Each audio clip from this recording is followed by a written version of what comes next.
Yeah,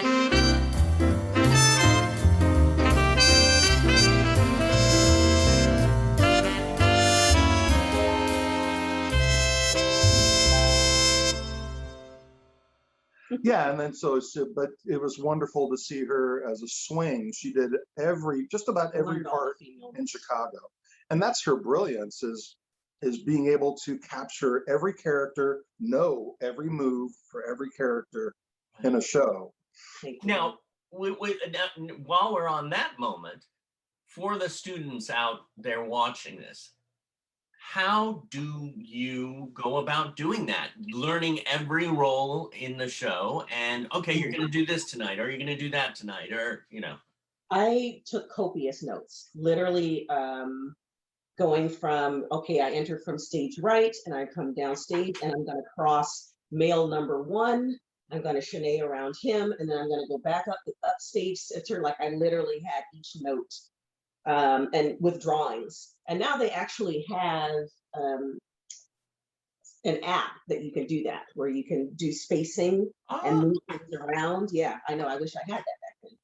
But yeah, and so the way they taught it was literally you learn the entire show with one track, and then the rest of it was up to you.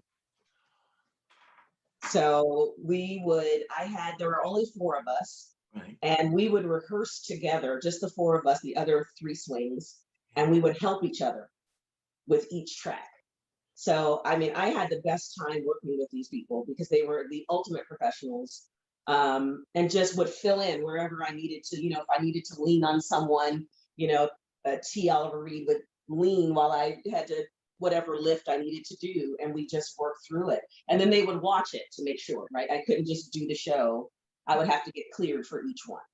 So they would come in and they would have a rehearsal once a week, once every 2 weeks, right. And they would come in and watch and go and give me notes, and then they go, okay, you're cleared for that one, you're cleared for the next one, you're cleared for the next one. So it was just piece by piece by piece. But it takes intense focus, and actually she was accepted to Stanford to be a heart doctor. I mean, that's what she was going to do is to be a heart doctor. Really?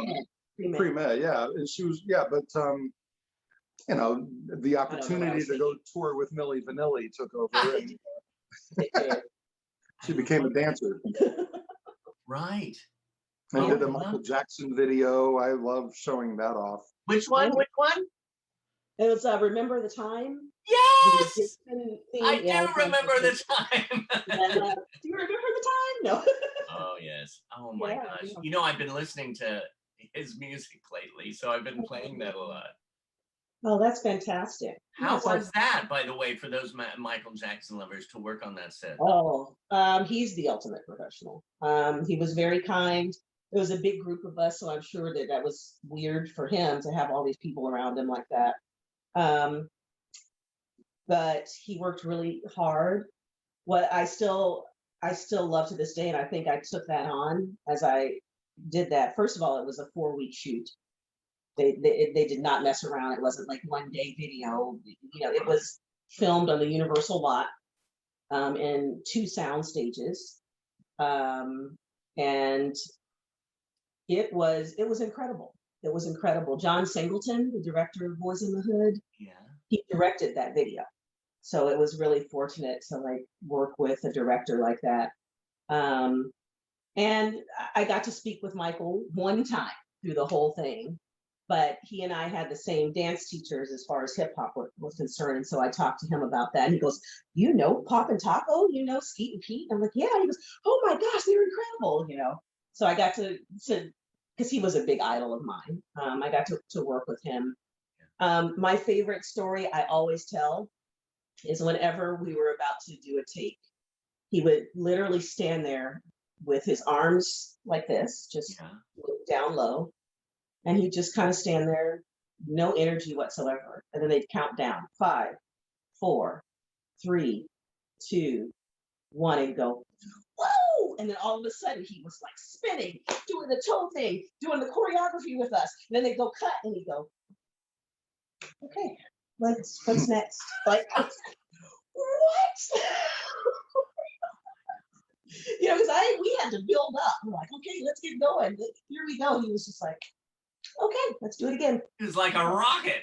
Oh, Woo! I mean, 0 to 60 in a second, Wow. every single take for 4 weeks. Just, it was incredible to watch that, to see that it was so natural for him. So yeah, it's one of the most exciting and biggest things that I feel like I did in my dance career, for sure. Wow. One of them. One of them. One of them. One of them. Because after Chicago, she went to Broadway. Right. And Now, was I in- wanted to throw out a name here since we're Oh. on Broadway. Can I say Anne Reinking? Yes, please. Oh Sure my can. God. I was reading all of this for both of you, and thank you. I'm reading all that you have done, and that name just was like, I wanted to hear that Yeah. story too. Oh man, well, she hired me for Chicago, the tour, and I was the youngest one there. It was my first national tour, and she could not have been more encouraging. She could not have been more giving to me. She really believed in me very much, and I don't know why. I don't know why she was so kind, but what I hear is that she's done that to so many dancers, so many dancers. She created a dance community, and I looked up to her so much. When I went off to do Fosse, she decided that I should be the dance captain for Fosse, and for me, that was a huge undertaking, you know. And I loved it. I absolutely loved it. It was terrifying all at the same time, of course. Well, yeah, because some of the performers in Fosse, well, they had been doing it. It had won the Tony Award the year before. No, the year of, and then I came in. Yeah, came in after. So she's now in charge of not just the dancers that brought that show to life and got it to a Tony Award, but dancers that danced for Bob Fosse. I mean, like original Fosse dancers were part of this company. And now she is giving them notes. I'm like, okay. Ben Vereen. I would go into his dressing room like, you're fantastic. If you could just give a note, and then I'd walk out going, this is my life. I just told Ben Vereen how to do it. I don't know. Like, I never really wanted to give him a note because it was Ben Vereen, that was BB Newirth. I had a hard time. It's just that shift in your head. It's like, okay, I'm dance captain, here are the notes. And then you go, what did I just say? You're BB Newirth. Yeah. Hi. Here's your notes. Sorry. And this was, again, you were in New York and you were in California, Matt? No, I dragged him with me. We decided actually after that tour, because it was so difficult, that we would go together on anything that he and I. Yeah, I remember when she said, they want me to do Fosse on Broadway. I mean, should I take it? Yeah, because I had left what? him for an entire year. Yeah. I just thought, I can't do that again. My relationship is first and foremost for me. So our relationship is very important. So I literally had to go to him and go, should I take it? Because that means we'll have to move to New York. We'll have to move to New York. And then he goes, sure, let's go. And I was like, okay. I think the one thing that, I talked about earlier when I was in high school, I had confidence. And I think I've always, I left home when I grew up in the Bay Area, as you did, and I left for LA and I was 18, 19. And I didn't have fear about it. I just knew wherever I landed, I would make it as we did. We made it home. We made it our home. Wherever we lived, whatever apartment was, whatever it was home. So I was always up for the experience. New York was a trip though. And being there during 9/11 was a trip as well. It was a very interesting time to have lived in New York. How close were since you brought up that, how close were you to where it all 40 bucks. Yeah, I mean, we were in Midtown Manhattan in the theater district, and that was down Battery Park, Wall Street area. But the interesting thing, David, is, she actually blew out her ACL doing the Fosse show. Yeah. And that morning we were at the orthopedic surgeon where he said, yeah, you tore your ACL. We're going to have to do surgery, blah, blah, blah. And we left that, and we were walking back to our apartment, and every emergency vehicle around was screaming past us. And I was like, something's going on. You can't see from Midtown. You can't tell, way, way down there. Yeah. But you knew something was going on, something big. I thought something happened in one of the tunnels, because they're under the river and stuff. But, got home, I was getting ready for work, and I came out, and right as I came out back to the living room, Angel said, "You're not going to work today." And I went, "Why?" And I looked at the TV screen as the second plane went in. Oh.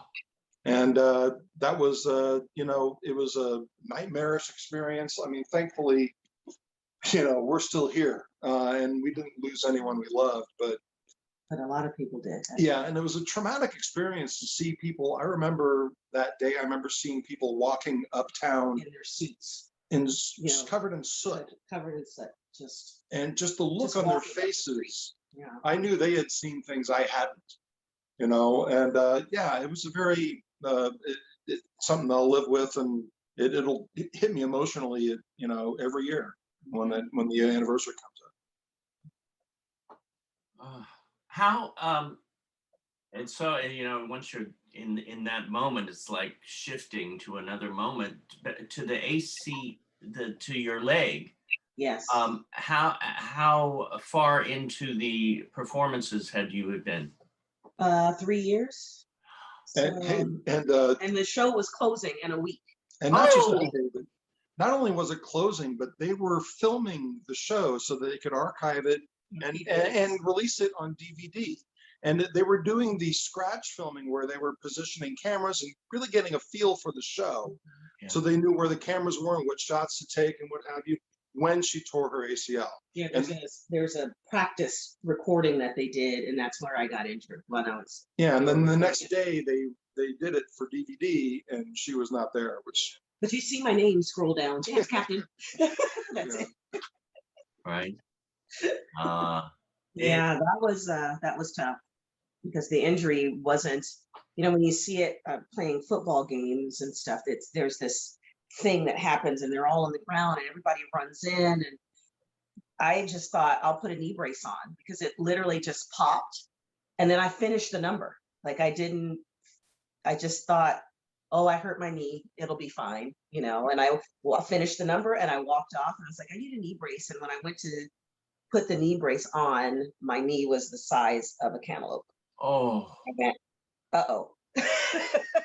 And that was the moment that I felt pain, but for a good 5 minutes, I had no idea that it was that bad.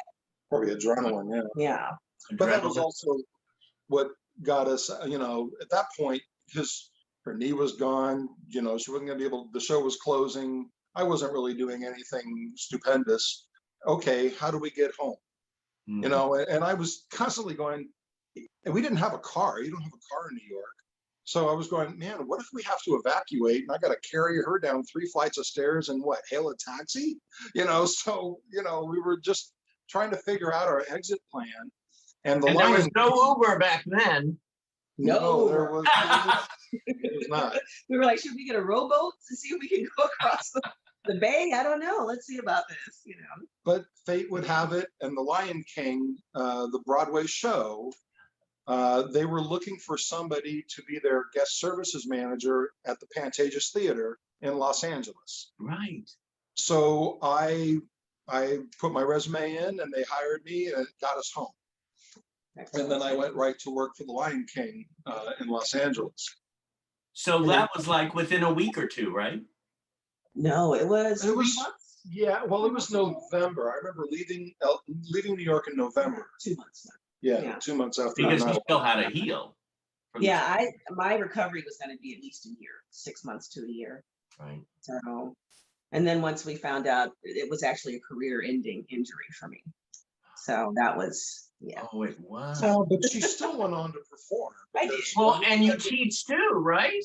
Yes, I taught for 5 years at a high school, and then I taught dance with our friend where we were teaching professionals how to audition. So I would teach movement to help them, actors, learn how to move a little bit better so that when they're auditioning for musicals and things like that, feel stronger in their bodies. So yeah, I went into the teaching direction. She had already had practice with that, because when I did the Beetlejuice show at Universal, I had to do this like hip hop style dance. Right. And I'm an actor, I'm not a dancer. So we used to practice. But living with a dancer helped a lot. He's like 5, 6, 7, 8. You know, cross kick ball change. He's like, what? You gave him the notes. I did. Try it again. That's wonderful. What brings you both? This is a question for both of you. What brings you joy the most? My family has always been. Sure. It's our relationship. Our kids have always brought me joy. But we both love to perform. You know, for me, it's I haven't been on a stage in quite a long time. But you know, even for me, I love playing music, and I go out to the garage. I've got my drum set, which is not, I mean, it's an electronic drum set. It's a full kit, but it's in my headphones. Nobody else hears it.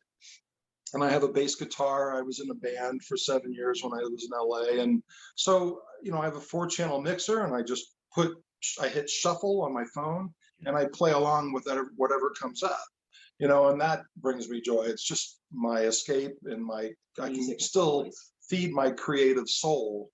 Well, it's music. It's interesting you said that, because I was thinking a moment in my life that I could go back to was coming to your house, both of your house, and I went into the garage, and you guys were playing, you know, you were doing the band, and you came in to sing, and you were, you know, and then your son, and you know, the whole family was doing it, and I was just going, this is so wonderful. Yeah, we passed it on to them. To both of them, they both love it. Which really means they'll never move out. Oh my gosh.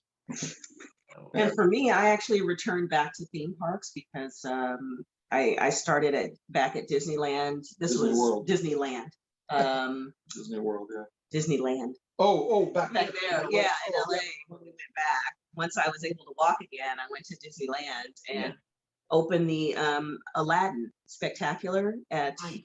Yeah, so that was really fun. What did you do there? So I did 2 roles. I was just a singing role, so I had transitioned because of my injury.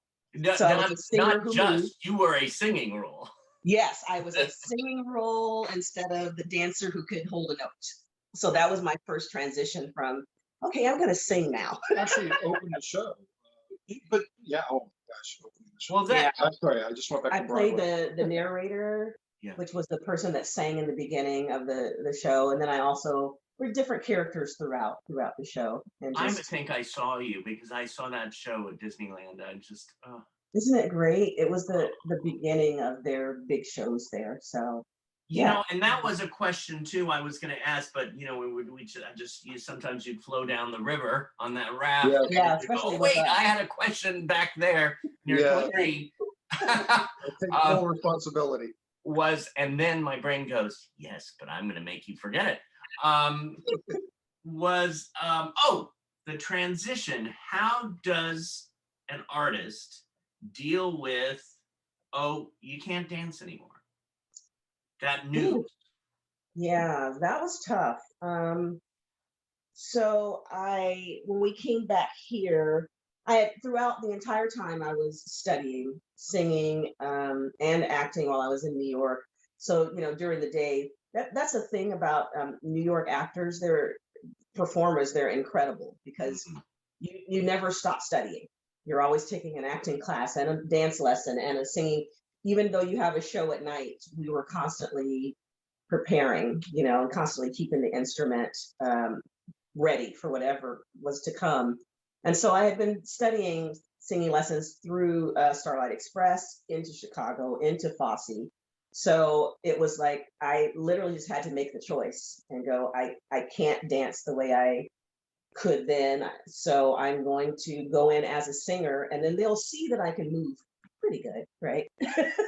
And so that became a kind of exciting thing. It was like, if I can get past the singing call, then I will go back to my comfort zone of the singer who moves. Yes. So that adjustment in my mind was really helpful. Just kind of making it a goal. Let me get to the callback as a singer. That was my goal. And so as it continued to happen, then I go, okay, now I can wow them with the fact that I actually can dance, because they don't know that yet, you know? Yeah. You know, I couldn't be a professional dancer anymore, but I could still move. So Well, when that I actually heard helped a lot.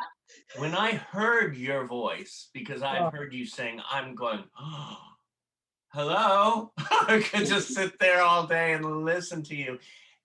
And it's like, it's one of those voices that, you know, give you tingles through the whole. Oh, It's thank true. you. I would get goosebumps. Absolutely.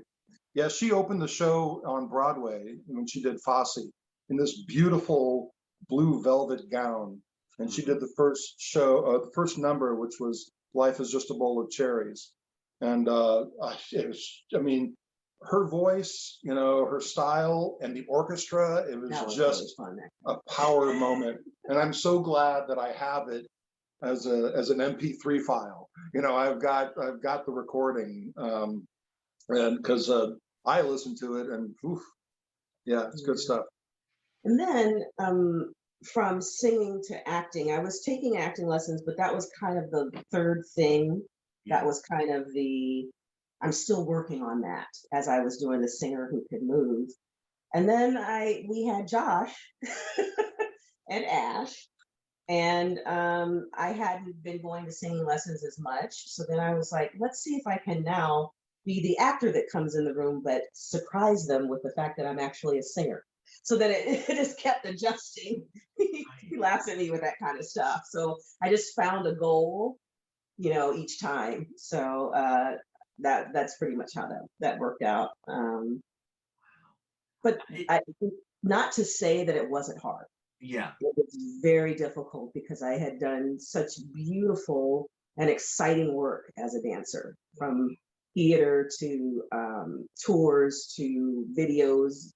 I had done a lot of work and really had set up my reputation to continue.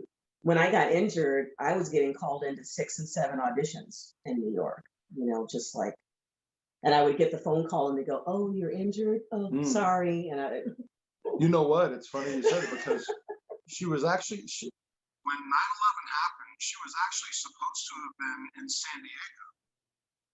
What? The microphone went like. Check, baby, check, baby. It sounds like you're like, it's a little microphone now. Wait, we didn't do it. try it again. You know, I don't know. That's it. Excuse me, ladies and gentlemen, we're having a moment. Please stand by. That's why I love editing. That's why this is being taped. Although this is a great outtake. Yes, please. Still? Yeah, it's like you're like in a. Something. That was weird. It doesn't matter if I'm closer, right? Yeah, but it has a slight echoey. Do you have? Is it the regular mic from the computer? No, I'm using actually my cell phone. Yes, that could be why. I'm not sure. Do you want to? I gotta remember where we left off. But do you want to sign back on and see what happens? Yeah. Yes. Oh wait, what was that? Was that better? Yes. What happened? Nothing. I don't know. Now it's working? You're back. You're back from outer space. It's probably a satellite, or maybe Richard Branson flew over us. Right. Who's the owner of Amazon? Yeah, that's Jeff he just flew Bezos. by. That's all. Yeah. Just another rocket. Right. Just another rocket. What was I saying though? I was saying something. I was going to tell a story. Yeah. The dancing. And you had to turn down auditions. And Yeah. Yes. Yeah, during when 9/11 happened, she was actually supposed to be in San Diego, putting up the new musical Dracula by Frank Wildhorn, but That was blew her nice. knee out. Otherwise, she'd have been in San Diego, and I would have been in New York during 9/11, which would have been a very different experience Yes, Oh, yeah. for both of us. absolutely. You know, but anyway, yeah, that was yeah. Anyway, moving on. Well, I just love this right now because I'm just taking it in how beautiful a relationship can be. These two amazing artists who give and take and love each other and just go with the flow. It's sort of like sometimes I use the word of amoeba, but it's sort of like you're both like in this. I don't know. Now I'm getting chills. It's just so loving. I interviewed Lonnie Anderson a couple weeks ago. Oh, wow. I'm a Oh, huge fan. such a sweetheart. And right at the beginning, her husband came on and was setting everything up. And I said, we could interview you. And then he stood in front and she says, no, it's mine. But then I called, I emailed and thanked, and I did a month later, I interviewed him and she was in the background. So they were just like, they help each other. And to see the two of you together like this, again, it's like, makes me fell. That's my word right now. It's been a huge blessing for sure. You know, it's interesting when I was a kid, my grandma would tell me, "There's somebody out there just right for you." Is the microphone messing up again? Yes. I don't know why. It's like,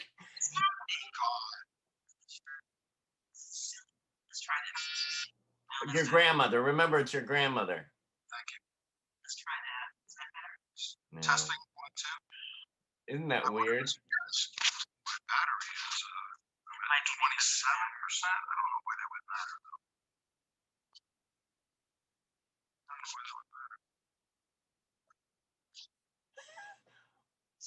We'll just, everybody just turn up the volume from now on when you're listening. Do you remember when we fell in love?